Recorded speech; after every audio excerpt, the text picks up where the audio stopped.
Good morning, boys. This is Pushkar Samani, your social science teacher.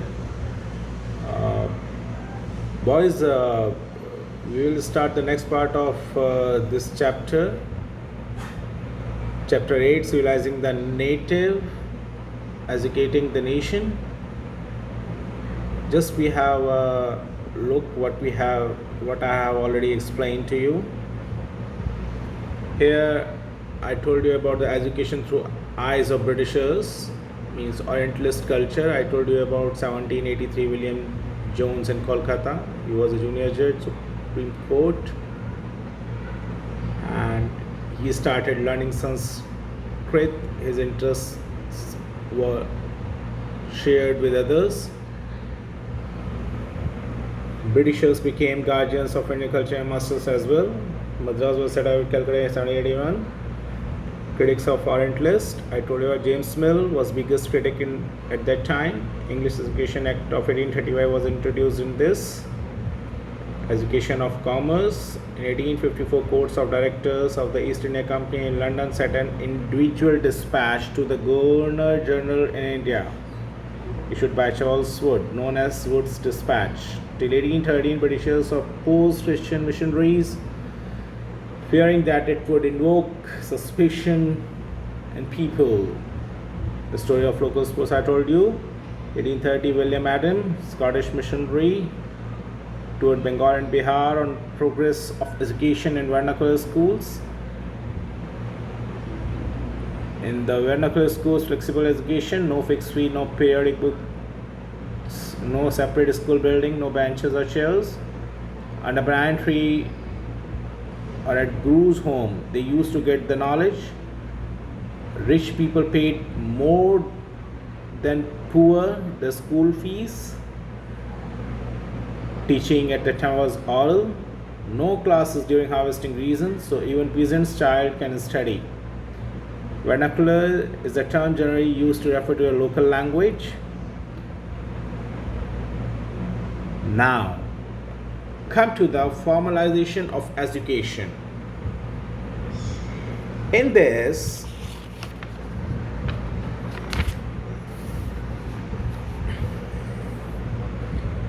up to the mid-19th century, the company was concerned primarily with higher education, so it allowed the local pathshalas to function without much interference. After 1854, the company decided to improve the system of vernacular education. They introduced the system imposing routines, establishing rules, ensuring regular classes or inspections. They appointed a number of government pundits, each in charge of looking after 4 to 5 schools. The task of the pandit was to visit pathshalas, means schools, and try and improve the standard of teaching. Each guru, means teacher, was asked to submit periodic reports and take classes according to a regular timetable. Teaching was not to be based on textbooks, and learning was based on textbooks, and learning was to be tested through a system of annual examination. Students were asked to pay a regular fee, attend regular classes, sit on fixed seats, and obey the new rules of discipline. Pathshalas which accepted the new rules were supported through the government grants. Those who were unwilling to work within the new system received no government support. In the new rules, the routines had another consequence. The discipline of the new system damaged regular attendance. The discipline of the new system demanded regular attendance even during harvest time, when the children of poor families had to work in the fields. Inability to attend school came to be seen as indiscipline, as evidence of the lack of desire to learn. Now come to the agenda of national education. From the early 19th century, many thinkers from different parts of India began to talk of the need for a wider spread of education. Impressed with the developments in Europe, some Indians felt that Western education would help modernize India. They urged the British to open more schools, colleges, and universities and spend more money on education. Here we will see the Mahatma Gandhi's views on the English education. English education has enslaved us. Mahatma Gandhi urged that colonial education created a sense of inferiority in the minds of Indians. It made them see Western civilization as superior and destroyed the pride they had in their own culture.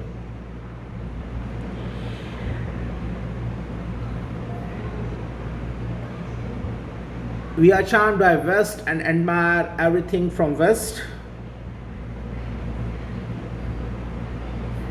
Indians educated in these institutions began admiring British schools. Mahatma Gandhi wanted an education that could help Indians recover their sense of dignity and self-respect. During the national movement,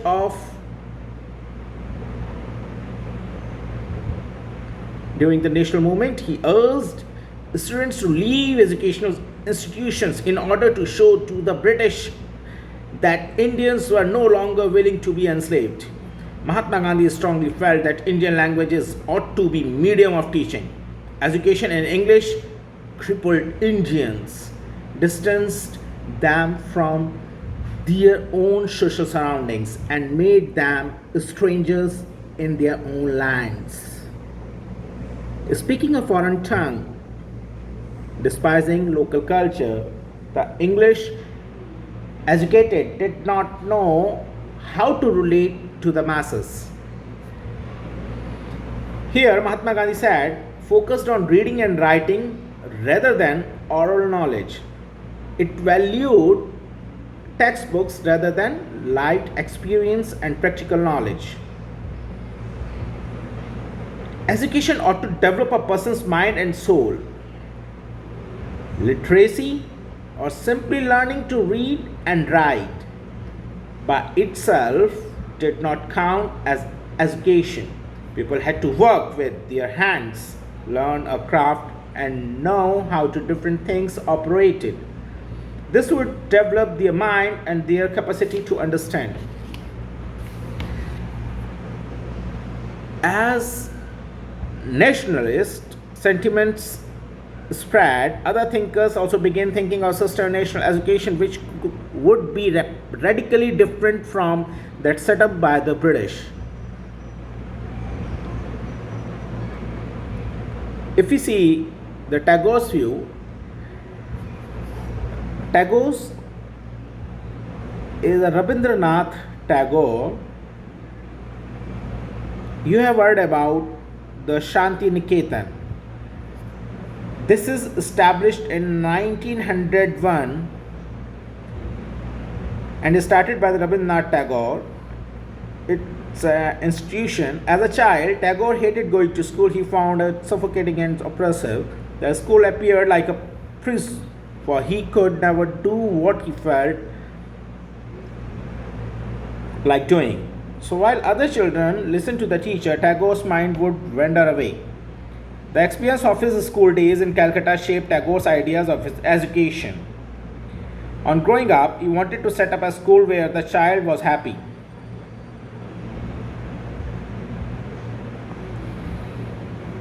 Where he or she should be free and creative, where she was able to explore her own thoughts and desires. Tagore felt that childhood ought to be a time of self-learning, outside the rigid and restricting discipline of the schooling system set up by the British.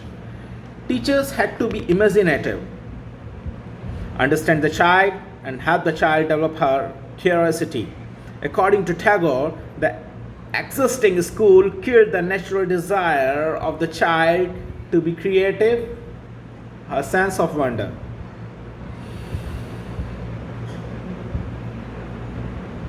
Tagore was of the view that creative learning could be encouraged only within a natural environment. So he chose to set up a school 100 kilometers away from Calcutta. So school name was Abode of Peace, means Shanti Niketan. Abode means home.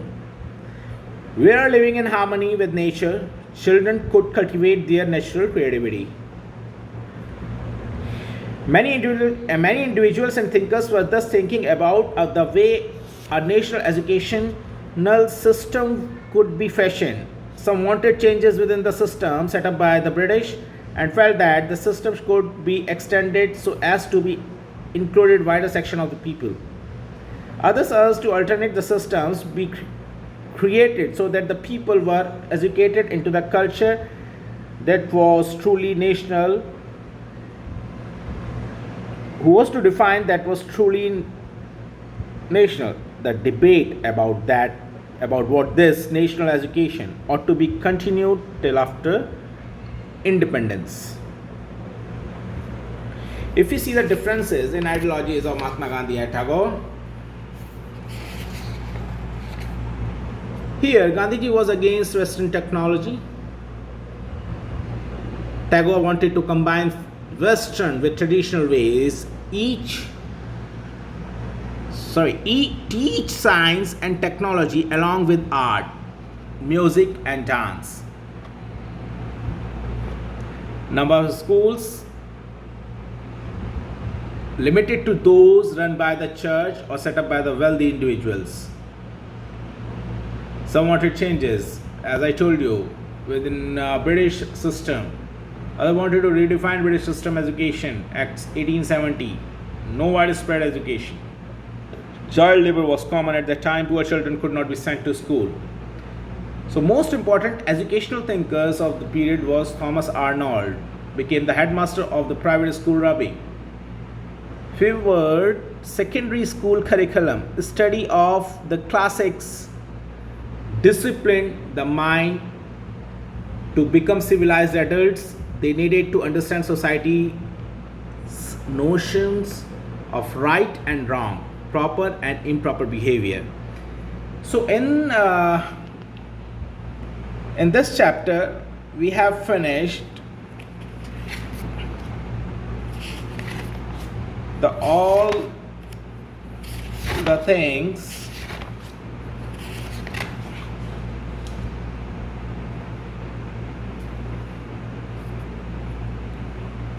how the British saw education.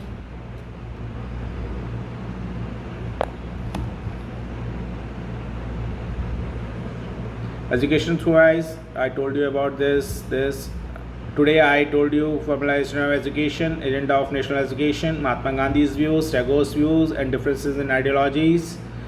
Right, boys? So read this chapter carefully and listen. Okay, guys. Till then, take care and goodbye.